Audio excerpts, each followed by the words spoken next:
I am a writer that lives halfway between Cambridge and Hamilton. So I've got a foot in both camps. I'm kind of a Cambridge resident.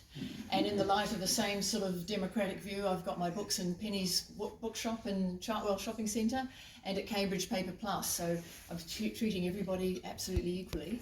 I've started my career off as a journalist and worked as a newspaper and magazine journalist both here in South Africa. And gradually, when I returned back from South Africa in '94, I gradually got sort of sucked into the corporate world and corporate business management and realised about 5 years ago, what the hell am I doing? My passion is writing, and here I am doing something completely out of field of my what I felt happy about doing. So I asked my computer, do I stick with this track that I'm on? And the computer said, no, get down and get writing. So I threw the job in and I started writing. And the first book I wrote, took me 2 years to write, is called No Ordinary Man. It was 2 years of research and writing based on a true story of a Kiwi Anzac soldier called Mick Thompson.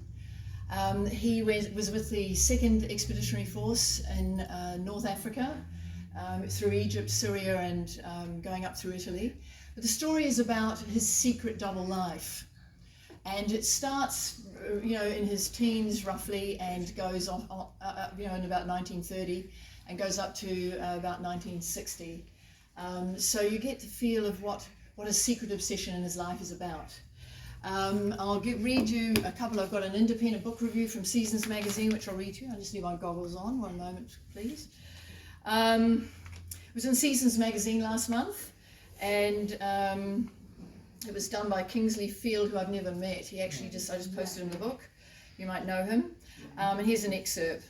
Nicky Webber has woven an intricate and detailed picture of this extraordinary, multifaceted man.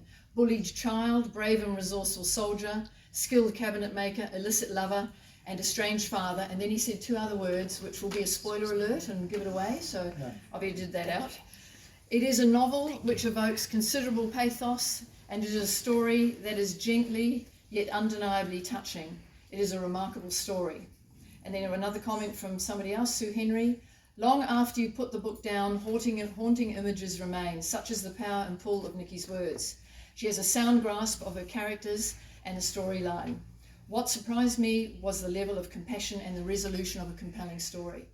So I don't believe in, unresolved endings or traumatic endings that leave the reader traumatized. So I always make sure I resolve, and usually it's at least happy or borderline happy in the end.